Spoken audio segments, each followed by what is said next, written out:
The remainder of the Lords of the Crux, with the exception of Lord Bloodcross, was prepared to fight to the death with the intruder. Sensing this decision, Xamanarch made a small, subtle gesture towards each of them. The Detosians were almost totally paralyzed. They could move and breathe, but only at a small fraction of their normal rate. "I cannot just execute all of them," thought Xamanarch. "I require the resources of their people to crush Ka." Xamanarch then proceeded to tell them that the Major were allied with the Moranians and that they were planning to invade the remainder of the civilized world. He made a convincing argument, which was assisted by magical means, that he was the only option open to them to stem the flow. The Lords of the Crux were in no position to negotiate. Although none of them expressed it, they were all scared of Xamanarch. But Lord Bloodcross was decidedly terrified after what had just happened to Lord Steelcross.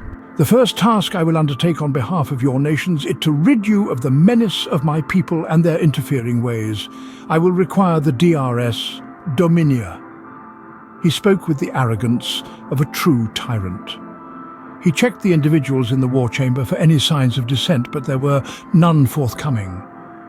Lord Steelcross had been their unofficial leader for many years, and none of them were keen to share in his destiny. Lord Bloodcross was the only one to speak. "She is moored in the central Detosian city, after which she is named. I would offer to take you, but assume that you have faster means." He stuttered slightly, and his pitch would not stay steady as he tried to talk. Almost as if he had completely ignored Lord Firecross, Xamanarch continued. "The next phase of our plan, gentlemen, is simple," said Xamanarch menacingly as he floated, sitting in mid-air in the center of the room, surrounded by the 6 remaining Detosian Lords of the Crux. "If we are to completely decimate Maharania, as is your desire, and to destroy all other Major, as is my will," he paused as if for emphasis, "then it will be necessary to involve other military powers. We will initiate hostilities between the major tribes of your people. When they have been sufficiently weakened, we will exterminate all other cultures." He mouthed the words as a patronizing sneer. There was a slight pause, as if Xamanarch was allowing the gravity of his words to sink in, and then he continued to speak.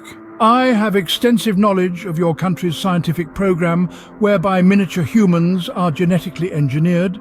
He paused again, and then motioned to Lord Bloodcross. "Tell me more about this project."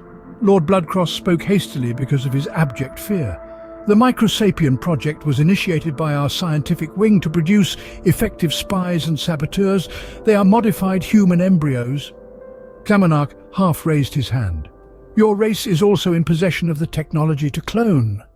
Even though it was worded as a question, he talked as if he already knew the answer. It seemed as if he was becoming annoyed at having to talk down to the human's level. Lord Bloodcross replied weakly anyway. "Yes, that is true. We have carried out over 27 success." "Excellent.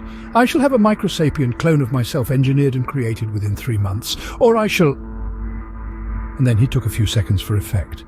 "Do I have to resort to threats?" Without waiting for a reply, he floated from the richly embellished war chamber and down the armored corridor.